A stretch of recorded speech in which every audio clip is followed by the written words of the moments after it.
Have you ever been ghosted? One moment, you're talking every day. The messages are warm, almost addictive. 10, suddenly, silence. No argument, no closure, just a digital vanishing act. And you find yourself staring at your phone, replaying every message, asking, what did I do wrong? Did I say something? Were they ever real at all? Ghosting feels like emotional quicksand. The more you try to understand, the deeper you sink. And here's the dark truth most people don't realize. Ghosting hurts more than most breakups. Not because a relationship was stronger, but because it attacks something far deeper than love. It attacks your sense of self. In this video, we're diving into the psychology of ghosting, why it happens, why it hurts so much, and how to turn that pain into one of the most powerful psychological awakenings you'll ever experience. Because once you understand the mind of the ghost and the mind of the ghosted, you'll never look at human connection the same way again. Let's start with the obvious question. Why do people ghost?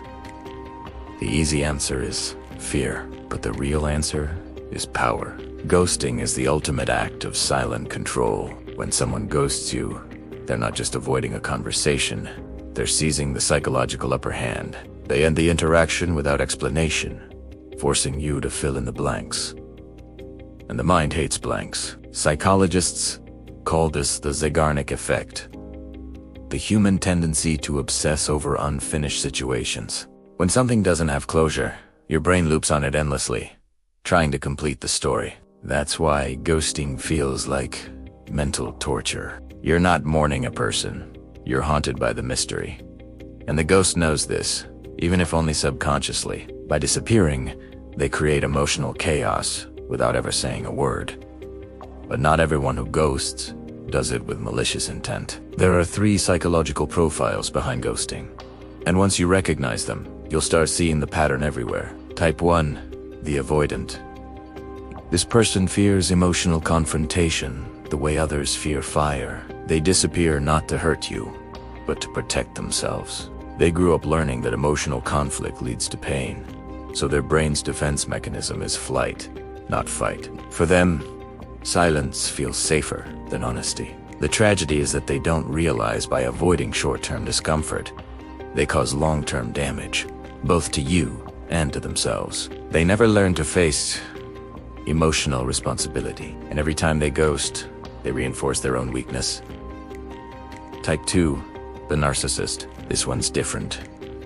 They ghost not out of fear, but out of control. To them, ghosting is a way to assert dominance in the power dynamic. They pull away suddenly, knowing it will make you chase. They know uncertainty breeds obsession. They thrive on emotional leverage, that invisible string that keeps you thinking about them long after they've left. It's not love, it's ego management. In their world, disappearing isn't rejection, it's reinforcement. It reminds them that they can affect your emotions with nothing more than absence.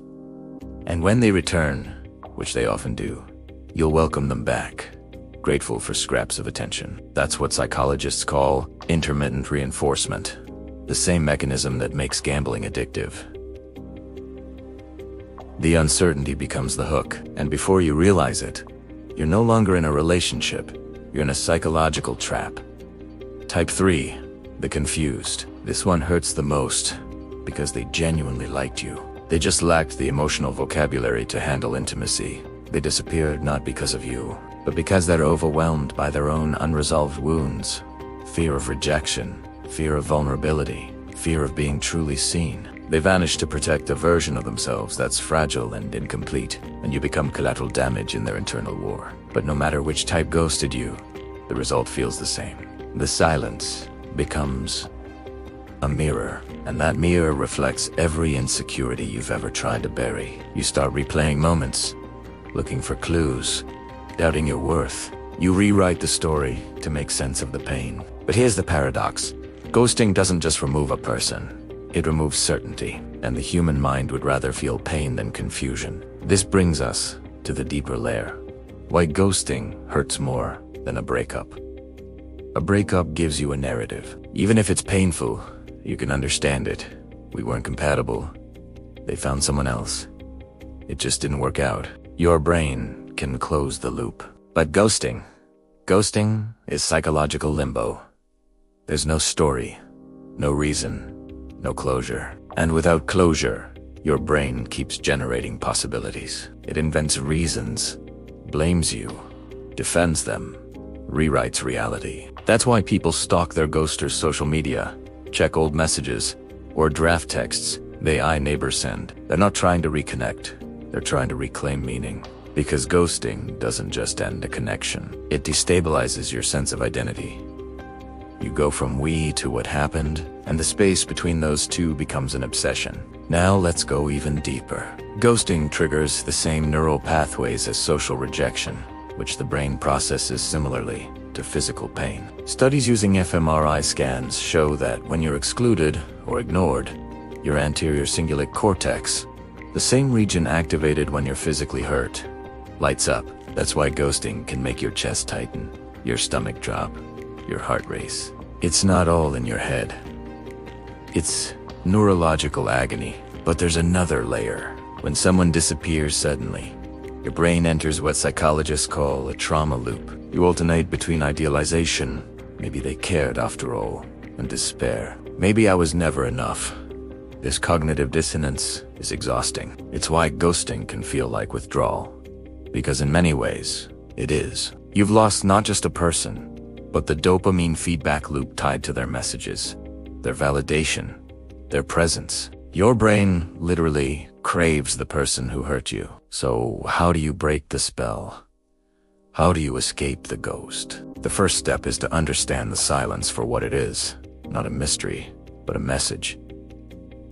Ghosting says nothing about your value. It speaks volumes about theirs. Their silence is not a reflection of your worth. It's proof of their emotional immaturity. People who are capable of depth don't vanish when things get uncomfortable.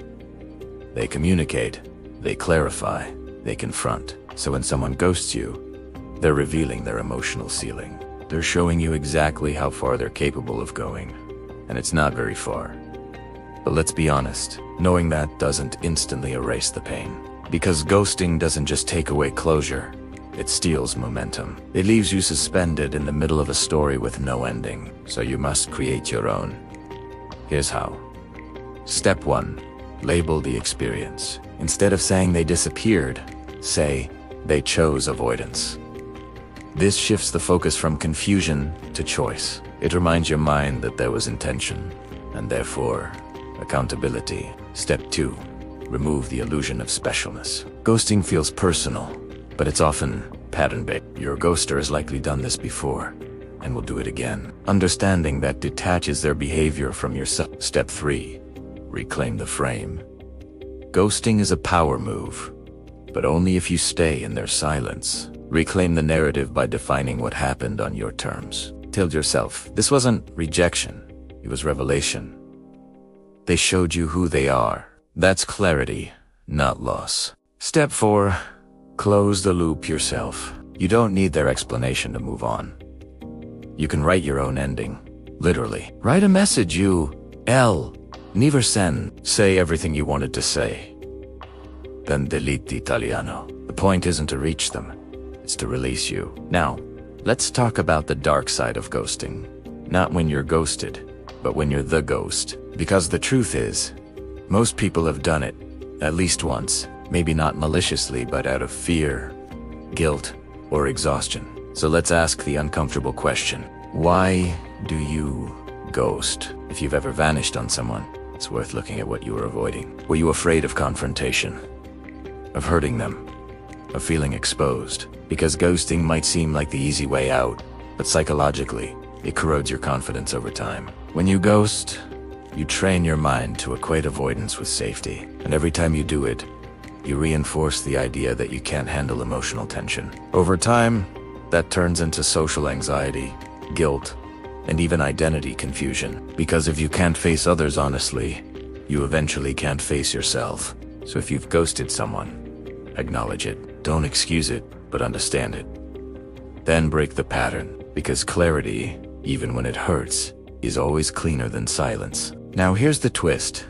The part most people never realize. Ghosting doesn't just hurt because someone left you. It hurts because it exposes the fantasy you built. When you're ghosted, you're not missing the real person. You're missing the version of them you created in your mind. The connection, the chemistry, the potential. Ghosting shatters that illusion in one blow. And your pain isn't just heartbreak, it's disillusionment. But there's power in that, because once the illusion collapses, what's left is truth. And truth is the foundation of emotional mastery. When you learn to face rejection, silence, and ambiguity without losing your center, you become untouchable. You stop chasing closure. You start creating it. You stop needing validation. You start embodying it. You stop being haunted by ghosts and start becoming the one thing every ghost fears. A person who cannot be controlled by absence. So if you're watching this and still haunted by someone who disappeared, remember this: their silence was never about you. It was their way of escaping the weight of authenticity. You were too real for them, and that's something to be proud of. The pain you feel isn't weakness. It's proof that you're capable of depth in a world that glorifies avoidance. And depth is rare. Depth is power. So don't harden. Don't close off.